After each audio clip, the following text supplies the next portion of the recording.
Delhi cantt road एक ऐसी सड़क जहां रात के बाद कदम रखना भी लोग सोच समझ कर करते हैं, क्योंकि कहते हैं वहां कोई है जो हर गुजरने वाले को देखता है और कभी कभी उसके साथ चल भी पड़ता है। रात के 2 बजे मैं दिल्ली कैंट रोड पर खड़ा था। ठंडी हवा चल रही थी, सड़क लगभग खाली थी और दूर दूर तक सिर्फ पेड़ों की परछाइयां दिख रही थी। तभी अचानक मेरे पीछे से किसी ने फुसफुसाया, वापस जाओ। मैं एकदम से रुक गया, दिल तेज धड़कने लगा। मैंने धीरे धीरे पीछे मुड़कर देखा, लेकिन वहां कोई नहीं था। मैंने खुद को समझाया शायद हवा की आवाज है, लेकिन तभी सड़क के किनारे मुझे एक औरत दिखाई दी, सफेद साड़ी में, बाल चेहरे पर बिखरे हुए, और वो बिल्कुल स्थिर खड़ी थी। मेरी सांस अटक गई। मैंने सोचा शायद कोई मदद चाहती होगी। मैं धीरे धीरे उसकी तरफ बढ़ा, लेकिन जैसे ही मैं करीब पहुंचा, वो अचानक मेरी तरफ मुड़ी। उसका चेहरा पूरी तरह काला था, आंखें खाली, और उसने धीमी आवाज में कहा, तुम यहां क्यों आए हो? मेरे पैर जम गए। मैं कुछ बोल पाता उससे पहले वो अचानक गायब हो गई। सड़क फिर से खाली थी। मैं डर गया, लेकिन क्यूरियोसिटी भी थी। मैंने फोन निकाला और रिकॉर्डिंग चालू कर दी। जैसे ही मैं आगे बढ़ा, मुझे एहसास हुआ कि मैं अकेला नहीं हूं। मेरे पीछे कदमों की आवाज आ रही थी, ठक ठक ठक। मैं रुकता तो वो आवाज भी रुक जाती। मैं चलता तो वो फिर शुरू हो जाती। मेरे पूरे शरीर में सिहरन दौड़ गई। अचानक मेरे फोन की स्क्रीन अपने आप ब्लिंक करने लगी और उसमें एक मैसेज दिखा, मत रुको। मैं घबरा गया। ये किसने भेजा? कोई नेटवर्क नहीं था, कोई मैसेज नहीं आया था। फिर ये कैसे? तभी मेरे कान के पास फिर वही आवाज आई, वापस जाओ। इस बार आवाज बिल्कुल पास थी। मैंने झट से पीछे मुड़कर देखा और इस बार वो मेरे बिल्कुल पीछे खड़ी थी। मैं चीख पड़ा और दौड़ने लगा, लेकिन जितना मैं दौड़ता, सड़क खत्म ही नहीं हो रही थी, जैसे मैं एक ही जगह पर घूम रहा था। तभी अचानक मेरे सामने एक कार आकर रुकी। एक आदमी बाहर निकला। क्या हुआ? इतनी रात में यहां क्या कर रहे हो? मैं हांफते हुए बोला, वो औरत। उसने चारों तरफ देखा, यहां कोई नहीं है। मैंने पीछे मुड़कर देखा और इस बार सच में कोई नहीं था। उसने कहा, बैठो, मैं तुम्हें बाहर छोड़ देता हूं। मैं कार में बैठ गया। जैसे ही कार आगे बढ़ी, मुझे थोड़ा सुकून मिला, लेकिन तभी कार का रेडियो अपने आप चालू हो गया और उसमें से वही आवाज आई, तुम बच नहीं सकते। ड्राइवर घबरा गया। ये क्या है? मैंने पीछे सीट की तरफ देखा और मेरी रूह कांप गई। वो औरत अब कार के अंदर बैठी थी। उसकी आंखें सीधे मेरी तरफ थी और वो धीरे धीरे मुस्कुरा रही थी। मैंने चिल्लाकर कहा, रुको। कार अचानक ब्रेक मारकर रुकी। मैं बाहर कूद गया, लेकिन जैसे ही मैंने पीछे देखा, कार गायब थी। सड़क फिर खाली थी। मैं अकेला खड़ा था, या शायद अकेला नहीं। तभी मेरे फोन की रिकॉर्डिंग अपने आप चलने लगी। मैंने स्क्रीन देखी, उसमें वही सड़क दिख रही थी, लेकिन इस बार मैं नहीं था। वहां सिर्फ वो औरत खड़ी थी और वो सीधे कैमरे की तरफ देख रही थी। उसने धीरे से कहा, अब तुम्हारी बारी है। मेरे हाथ कांपने लगे। मैंने फोन बंद करने की कोशिश की, लेकिन स्क्रीन काली हो गई और उसमें मेरा चेहरा दिखने लगा, लेकिन वो मैं नहीं था। उसकी आंखें काली थी और वो मुस्कुरा रहा था। उसने धीरे से कहा, अब तुम यही रहोगे। और उसी पल मुझे एहसास हुआ, दिल्ली कैंट रोड सिर्फ एक सड़क नहीं, एक जाल है, जहां जो एक बार फंस गया, वो कभी पूरी तरह बाहर नहीं निकलता। और अगर कभी रात के 2 बजे तुम उस सड़क से गुजर रहे हो और तुम्हें कोई फुसफुसाकर कहे, वापस जाओ, तो उस आवाज को अनसुना मत करना। क्योंकि हो सकता है वो मैं ही हूं, तुम्हें बचाने की कोशिश करता हुआ। लेकिन उस रात के बाद मुझे समझ आ गया कि ये कहानी सिर्फ डर की नहीं है, ये एक चक्र है और मैं उसमें फंस चुका हूं। अगले कुछ दिनों तक मैंने उस सड़क के बारे में कुछ भी सोचने से बचने की कोशिश की, लेकिन हर रात ठीक 2 बजे मेरी आंख खुल जाती और कमरे में वही ठंडी हवा चलने लगती, जैसे मैं फिर उसी सड़क पर खड़ा हूं। एक रात मैंने देखा, मेरे कमरे के दरवाजे के नीचे से धुंध अंदर आ रही थी, वही हल्की सफेद धुंध जो मैंने दिल्ली कैंट रोड पर देखी थी।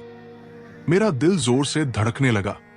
मैंने धीरे धीरे दरवाजा खोला और सामने वही सड़क थी, वही पेड़, वही सन्नाटा। मैं समझ गया, ये खत्म नहीं हुआ है, ये मेरे साथ घर तक आ गया है। तभी दूर मुझे वही औरत दिखाई दी। इस बार वो चल नहीं रही थी, बस खड़ी थी और मुझे देख रही थी। मैंने डरते हुए पूछा, तुम क्या चाहती हो? वो धीरे धीरे मेरी तरफ बढ़ी और बोली, तुमने रास्ता देख लिया। मेरी सांस रुक गई। कौन सा रास्ता? वो बोली, 2 दुनियाओं के बीच। अचानक मेरे पीछे से दरवाजा बंद हो गया और मैं फिर उसी सड़क पर खड़ा था, लेकिन इस बार कुछ अलग था। सड़क पर कई लोग थे, लेकिन वो चल नहीं रहे थे।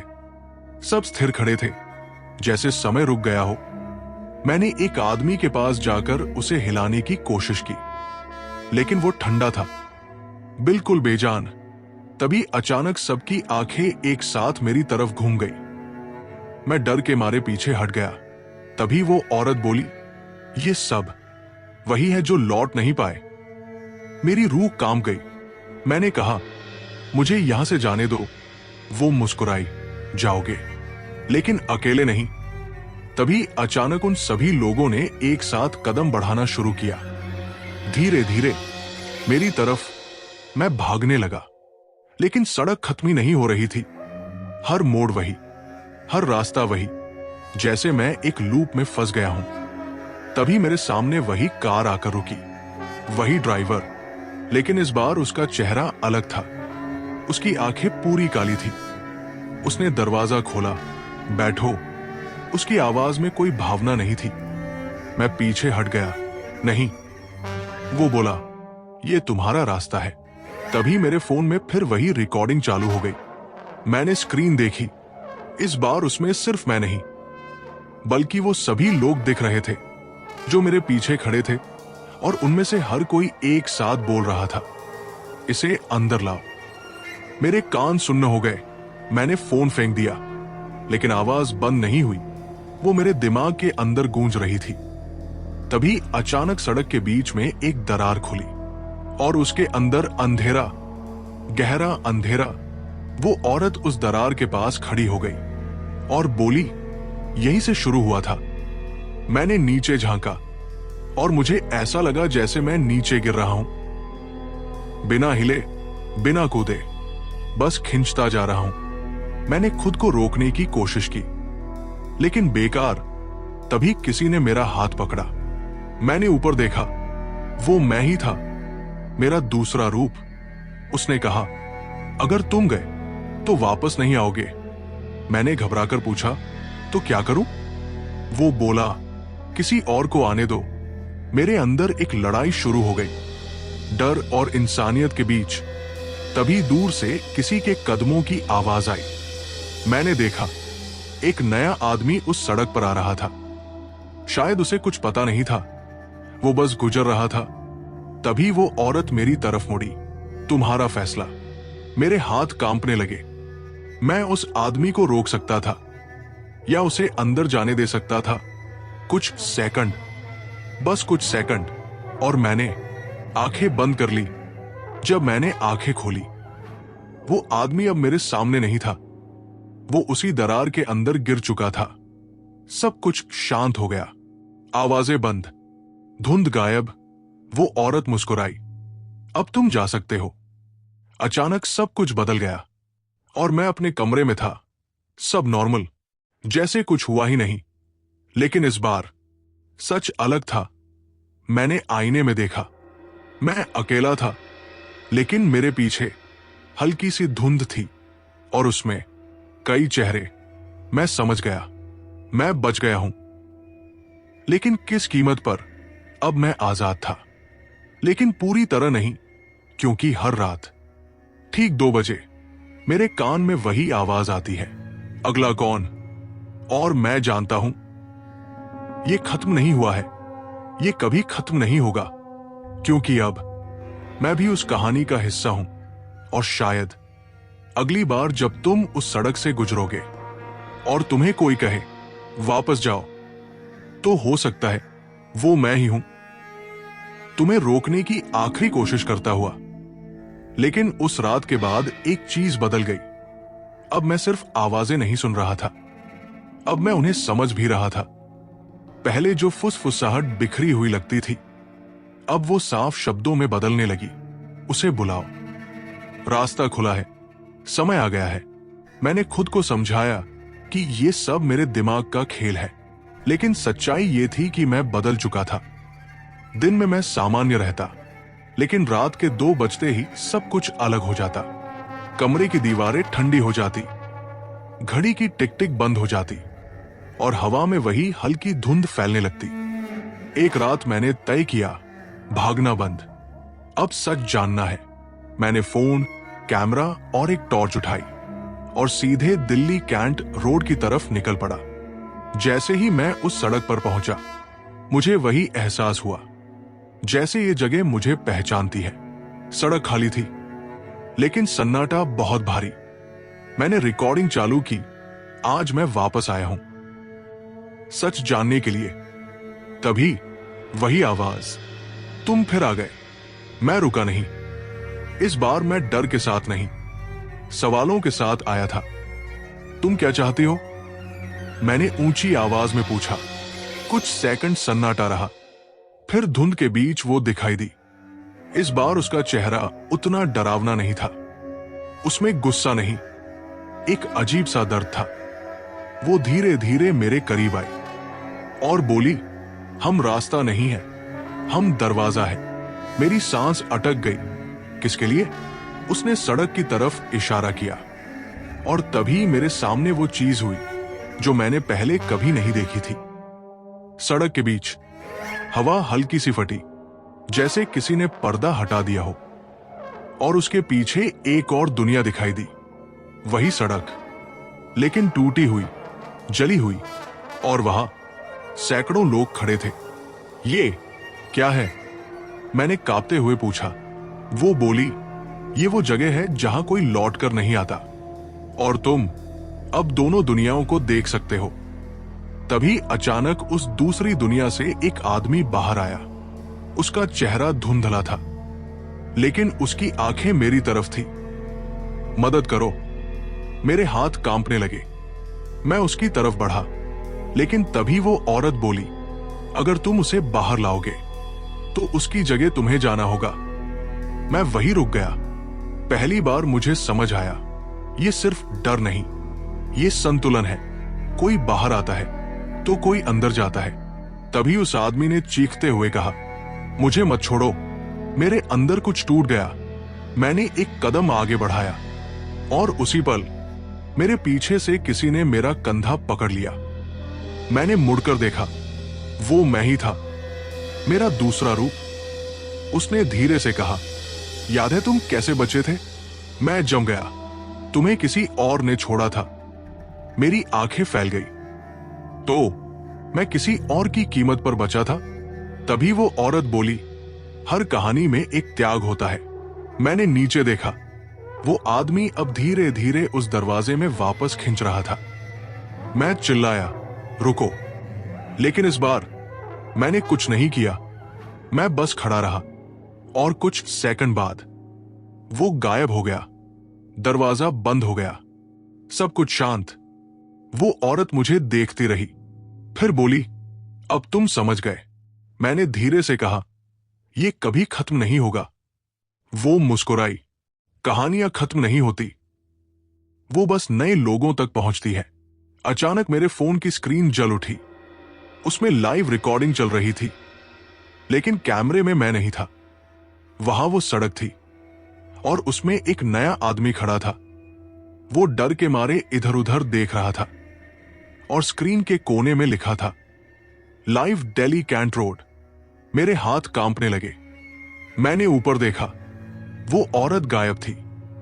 सड़क फिर से सामान्य थी, लेकिन अब मैं जान चुका था, ये जगह सिर्फ एक सड़क नहीं, एक दरवाजा है, और जो भी इसकी कहानी सुनता है वो उससे जुड़ जाता है। इसलिए अगर तुम ये सुन रहे हो और कभी रात के 2 बजे तुम्हें लगे कि कोई तुम्हारा नाम लेकर बुला रहा है, तो पीछे मत देखना, क्योंकि हो सकता है इस बार किसी और की नहीं, तुम्हारी बारी हो। लेकिन उस रात के बाद जो हुआ, उसने मुझे यह समझा दिया कि बारी कोई एक पल नहीं, एक प्रक्रिया है, धीरे धीरे तुम्हें अपनी ओर खींचने वाली।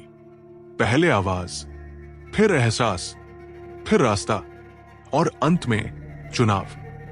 और मैं अब उस प्रक्रिया को पहचानने लगा था। अगले कई दिनों तक मैं सो नहीं पाया। जैसे ही घड़ी 2 बजाती, हवा बदल जाती, दीवारें ठंडी हो जाती और कमरे के कोनों में हल्की हल्की धुंध जमा होने लगती।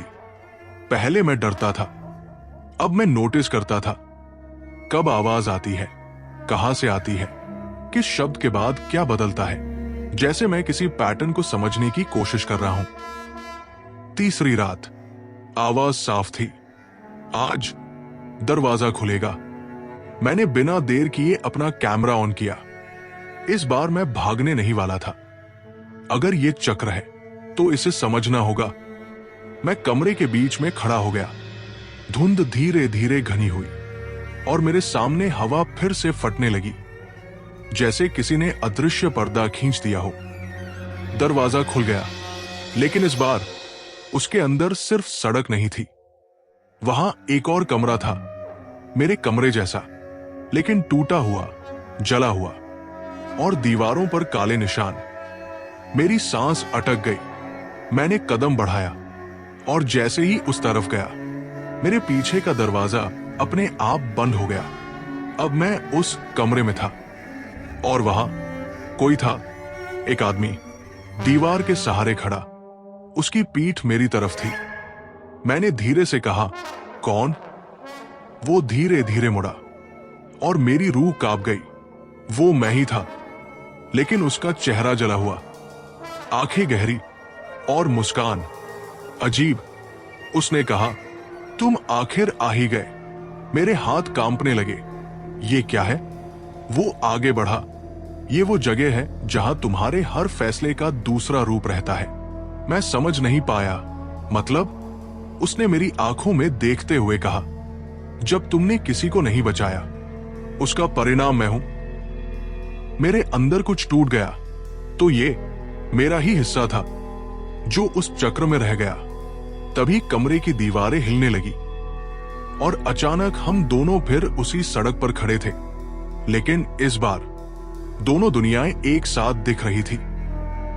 एक तरफ सामान्य सड़क, दूसरी तरफ जली हुई दुनिया, और बीच में मैं।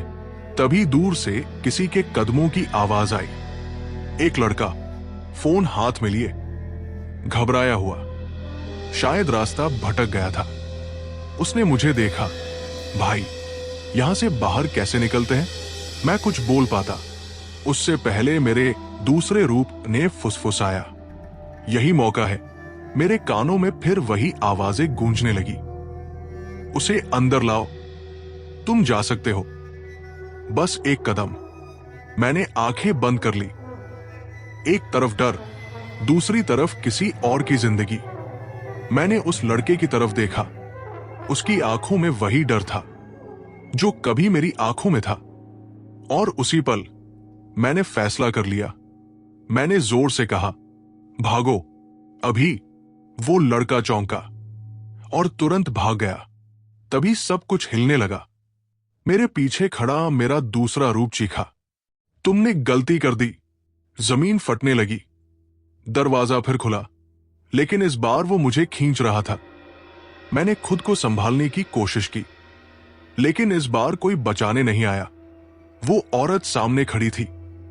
उसकी आंखों में गुस्सा नहीं, बस ठंडा सा फैसला। वो बोली, हर कहानी में कोई न कोई रहता है। मैं चिल्लाया, नहीं, लेकिन देर हो चुकी थी। मैं उस अंधेरे में गिरने लगा और इस बार कोई सपना नहीं था। मैं नीचे पहुंचा, वही जली हुई सड़क, वही लोग, और अब मैं भी उनमें से एक था। मेरे हाथ पारदर्शी होने लगे, मेरी आवाज खो गई, लेकिन मेरी चेतना जिंदा थी। तभी मेरे पास कोई आया। वो वही लड़का था जिसे मैंने बचाया था, लेकिन अब वो भी यहां था। उसने मेरी तरफ देखा और धीरे से कहा, तुमने मुझे बचाया था, लेकिन रास्ता फिर भी मुझे ले आया। मेरी आंखों में आंसू आ गए। तो ये कभी रुकता ही नहीं, बस घूमता रहता है। तभी वो औरत फिर सामने आई। इस बार वो मेरे करीब आई और बोली, अब तुम समझ गए। मैंने धीमे से पूछा, क्या ये कभी खत्म होगा? वो मुस्कुराई, जब लोग सुनना बंद कर देंगे। मेरी सांस रुक गई। तो ये कहानी ही रास्ता है। जितने लोग सुनेंगे उतने लोग जुड़ेंगे। तभी अचानक मेरे सामने एक स्क्रीन जैसी चीज उभरी। उसमें तुम थे। हां, तुम जो ये पढ़ रहे हो। तुम्हारी आंखें, तुम्हारा कमरा, सब दिख रहा था। और उसी पल मुझे एहसास हुआ, अब मैं ही वो आवाज हूं जो कहती है, वापस जाओ, क्योंकि मैं जानता हूं अगर तुम नहीं रुके तो अगली बार इस कहानी में मैं नहीं, तुम खड़े होगे।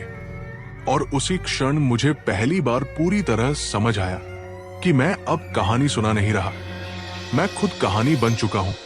और जो कुछ मैं कह रहा हूं वो सिर्फ शब्द नहीं, एक रास्ता है। एक ऐसा रास्ता जो सुनने वाले तक पहुंचता है, धीरे धीरे उसे अपने अंदर खींचता है। और जब वो समझता है तब तक देर हो चुकी होती है, क्योंकि दरवाजा पहले ही खुल चुका होता है। उस अंधेरी दुनिया में खड़े खड़े मैंने एक बात नोटिस की, यहां समय रुकता नहीं, फैलता है। एक ही पल कई बार होता है, अलग अलग रूप में, अलग अलग लोगों के साथ। मैंने खुद को कई जगहों पर देखा। कहीं मैं भाग रहा था, कहीं मैं खड़ा था, कहीं मैं किसी को बुला रहा था, और कहीं मैं किसी को रोक रहा था। तभी वो औरत फिर मेरे सामने आई। इस बार उसकी चाल धीमी थी, जैसे वो जल्दबाजी में नहीं थी, जैसे उसे पता था कि अब मुझे कहीं जाने की जल्दी नहीं होगी। उसने कहा, अब तुम दरवाजा हो। मेरे अंदर सन्नाटा छा गया। मतलब? वो बोली, अब रास्ता तुम्हारे जरिए खुलेगा। मैं पीछे हटना चाहता था, लेकिन अब पीछे कुछ नहीं था, सिर्फ वही जगह, वही धुंध, वही आवाजें। तभी अचानक मेरे सामने एक और दृश्य उभरा। एक लड़का, मोबाइल हाथ में, रात के 2 बजे, वही सड़क। मैं उसे पहचानता नहीं था, लेकिन वो मुझे देख सकता था। उसने घबराकर कहा, कौन है वहां? मेरे होंठ अपने आप हिले, वापस जाओ। मैं चौंक गया। ये मैंने नहीं कहा था, या शायद मैंने ही कहा था। तभी वो औरत बोली, देखा, अब तुम भी वही हो। लड़का रुक गया, कुछ सेकंड तक खड़ा रहा, फिर बोला, कौन बोल रहा है? मैं चिल्लाना चाहता था, भागो, लेकिन मेरे शब्द बदल गए, इधर आओ। मेरी रूह कांप गई। मैं उसे बचाना चाहता था, लेकिन मेरी आवाज उसे अंदर बुला रही थी। वो धीरे धीरे मेरी तरफ बढ़ने लगा। तभी मेरे अंदर कुछ टूटा। मैंने पूरी ताकत लगाई और इस बार मैं चिल्लाया, मत आओ। अचानक सब कुछ हिल गया, धुंध टूटने लगी, आवाजें तेज हो गई। वो औरत गुस्से में बोली, तुम नियम तोड़ रहे हो। मैंने पहली बार उसकी आंखों में देखा। मैं किसी को फंसाऊंगा नहीं। कुछ सेकंड सन्नाटा रहा, फिर वो मुस्कुराई, लेकिन इस बार वो मुस्कान अलग थी, ठंडी, गहरी और खतरनाक। वो बोली, तो फिर तुम कभी नहीं जाओगे। अचानक जमीन खुली और मैं और गहराई में गिरने लगा।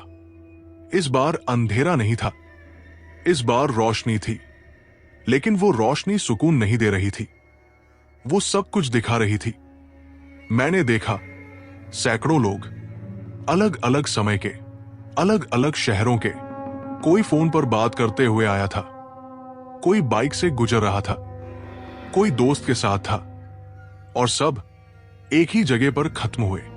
मैंने खुद को भी देखा कई बार, कई रूपों में। तभी मुझे समझ आया, ये जगह सिर्फ दिल्ली कैंट रोड नहीं, ये हर उस जगह से जुड़ी है जहां लोग डर की कहानी सुनते हैं, क्योंकि डर रास्ता बनाता है। तभी अचानक मेरे सामने एक दरवाजा खुला। इस बार वो अलग था। उसके अंदर मेरा कमरा था। मैंने सोचा ये मौका है। मैं दौड़ा और उस दरवाजे में कूद गया। अचानक सब कुछ शांत हो गया। मैं अपने कमरे में था, सब नॉर्मल। घड़ी चल रही थी, लाइट ऑन थी, कोई धुंध नहीं। मैंने राहत की सांस ली। शायद मैं सच में बाहर आ गया था। लेकिन तभी मेरे फोन की स्क्रीन अपने आप ऑन हो गई। उसमें एक लाइव वीडियो चल रहा था और उस वीडियो में तुम थे। हाँ, तुम ये कहानी सुन रहे थे और तुम्हारे पीछे एक हल्की सी धुंध बन रही थी। मेरे हाथ कांपने लगे। मैं चिल्लाया, पीछे मत देखना, लेकिन मेरी आवाज स्क्रीन से बाहर नहीं जा रही थी। तभी उस वीडियो में तुमने धीरे धीरे पीछे मुड़ना शुरू किया और उसी पल मेरे कान के पास वही आवाज आई। अब देर हो चुकी है।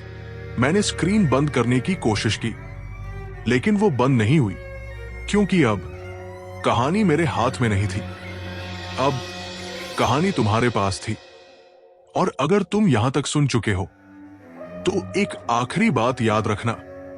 अगर कभी रात के 2 बजे तुम्हें लगे कि कोई तुम्हें देख रहा है तो लाइट ऑन मत करना, पीछे मत देखना, और सबसे जरूरी, इस कहानी को आगे मत बढ़ाना, क्योंकि हर बार जब ये कहानी आगे जाती है एक नया दरवाजा खुलता है, और इस बार शायद वो दरवाजा तुम्हारे लिए खुल चुका है। और अगर कभी तुम्हें रात के सन्नाटे में वही फुसफुसाहट सुनाई दे, वापस जाओ, तो बिना रुके वहां से निकल जाना, क्योंकि कुछ दरवाजे ऐसे होते हैं जिन्हें खोलना नहीं चाहिए। दिल्ली कैंट रोड की कहानी यही खत्म होती है, लेकिन उसका रास्ता अब भी खुला है। बस इस बार तुम उसे पार करो या उससे बचो, फैसला तुम्हारा है।